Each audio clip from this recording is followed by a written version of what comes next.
Steelers, we're here with head basketball coach Evan Key. Welcome to our special National Championship preview, tournament coming up. But hey, Coach, before we get into that, let's talk about the EMAC. You've had a lot of games since the last time we've been on the air, but the EMAC tournament, you guys beat Regent here in the semis. You had a bye, number one seed in the East, and then you were able to, really almost down to the wire there with Clinton in the championship game. It was, again, it's like your whole season, back and forth, those games. But talk about, getting to the championship game and the experience your team had being in that. Yeah, we were thankful to get back to the championship game. I mean, you can't take opportunities like that for granted. Obviously, that was our expectation going into the season. And, we were fortunate to get through Regent after getting the first round bye.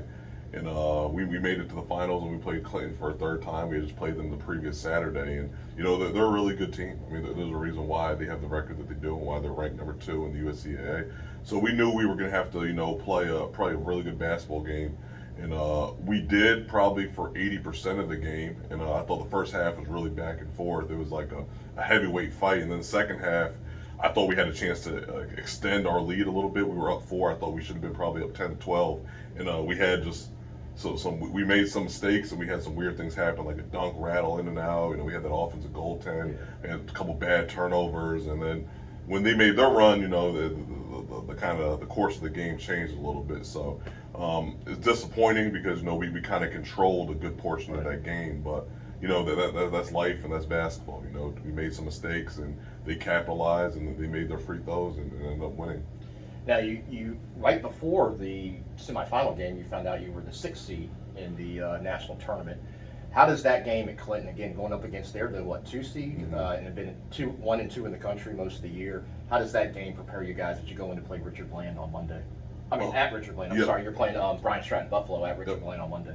So Bryant Stratton-Buffalo is another really good team. They've been up in the top 3 the majority of the year as well, and they're good. I've been watching some film over them the last couple of days, and I think that the game is Clinton style-wise. Is really good preparation for Bryant Stratton-Buffalo, and then also thinking that we're on the same side of the bracket as Clinton too. So if we're both fortunate enough to advance past the first round, again, I definitely don't want to overlook or jump ahead, but it's a team that we might have to see for the 4th time. So we're definitely prepared. Bryant Stratton-Buffalo again is going to pose its own challenges with having 4 starters and double figures. A really good big guy in Sam Dorsant, I think is how you pronounce it.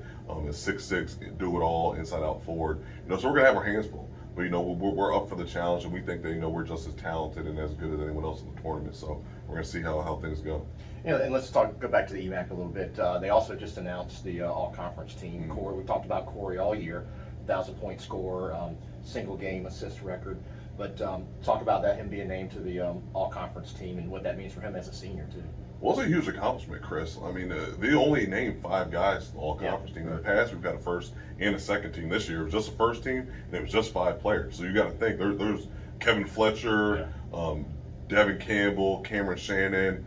There's and then the guy Anthony Ray at Johnson & Wales. So there's a lot of really, really good players in this conference, and there's really good players who didn't make it. With them holding it to 5, that's a really strong 5. Like that 5, would win some games maybe at like the low major Division I level. So that was a really good group and a huge accomplishment for Corey, because to be selected around with those guys, and it's just helps capture some of the things he did over his 4 years as a builder, and definitely this season.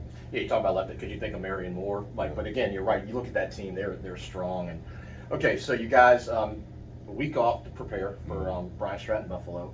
But actually, they lost in there. Interesting, they lost to Syracuse, their Syracuse campus, and they have what's called the Vaden Cup, which is like their end of the year tournament. So those Bryant Stratton teams are good that are in the thing. But I know you said you're watching film. You guys, when do you go to Petersburg, and when do you get on the bus, and what's kind of the preparation for the game on Monday? Yeah, so we travel up to Petersburg on Sunday. So fortunately for us, it's only an hour and a half drive. Absolutely. So after the brutal Asheville trip, so we made all the last couple of months.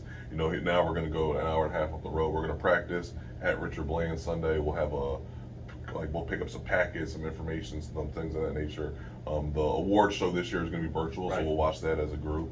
And then, we play 2 o'clock on Monday. So in terms of preparation, it's definitely at this point in the season having this many days of practice is rare. Yeah. Like, as a coach, think, okay, how long do we go? What do we want to cover? But a lot of things that we'll be doing, will be skill development and also preparing for some things that we're seeing with Buffalo. So it's going to be good. I mean, it's going to be good. I mean, you just got to win 3 games at this point, and it's going to go by quick. So we want to make sure that we're as prepared as possible for our opponent. And, we're just looking forward to the experience, especially it being in our backyard this year. Yeah, and all you can ask for is an opportunity, and you guys got it. I know, like you said, it's what you really set out at the beginning of the season to do. You checked the EMAC Championship off, and then even though you didn't win it, but you were there, and now you've got this. Let's look at, real quick before we go, let's talk about the season as a whole. We've been doing this show since day one. It's been up and down. You've had some really good wins, and then you said before you've had some losses that you should have won. But overall, you guys pretty much finished around 500. But to get that 6th seed is a big deal for you guys. But talk about the season as a whole, Coach. Well, like you said, it's been up and down. It's been a really, really unique year, just in terms of with the injuries that we had early on, and some guys going out with sickness and different things. So we're still trying to find our rhythm, which is crazy to think, because normally you gotta have some things figured out, but just the way that the season's gone, with some different things in and out line of COVID, different things of that nature. It's been a journey, and we have a really young team as well. But I'm really thankful for the steps we made, like being seeded 6. Is the highest that we've been seeded in a while. Just to make the national tournament, Chris, it's not like an automatic thing. It's not like you can just bank on every year that you're going. Like there was a drought prior to 1920 where Apprentice hadn't gone in a number of years. So we're thankful, and again, to make the conference championship again for the 2nd year in a row to go. And even though we came up short against Clinton this year, we know we're right there. Like we have everyone besides Corey right now returning. So we have a bulk of our roster coming back, and there's not a lot of schools that are ahead of us that have that. We're going to be more experienced next year, and we're going to obviously add some pieces to that, try to fill some gaps that we might have now. But it's exciting. It's exciting, Chris. I think that we've done things the right way. Our kids are doing well in the classroom, on the job. Our retention rate is extremely high. Like we're definitely moving this program in the right direction, and it's been really cool seeing it from when I got hired initially in 2017 to now, how much has grown, to the fact that, we have the roster the size that we do, and we have the talent that we do. So, we're looking forward to competing and hopefully winning a national championship, and then, that'll be even more momentum going into the offseason. Well, you have the opportunity to do it. You said the journey's not over yet, and even like when they talk about football bowl games, think about the extra practice that you get with those young guys, and now they're being thrown into the spotlight. So it can only benefit you in the future. I'm sure, as you talk about only losing Corey to next season. So, Coach, good luck. Thank you. Thank you. Go to gobuilders.com. You can. There is a link for the USCAA. It is an on-demand link, but it is there if you want to watch it. Of course, stay tuned. We will be updating as soon as the games are over. There'll be, I don't know if there's live stats, but we'll look into that too as well. But best of luck to you, Coach. Thank you. And Builder Nation, I just encourage you. I know it's a 2 o'clock Monday game, but please try to travel out. Like Clinton had a huge crowd down Nashville, and it made a difference. We had about probably 6 to 8 fans, and they had about 40, and it was really Clinton one-sided. So in Richmond, our backyard, this other team's coming from Buffalo. It'd be great to have a crowd.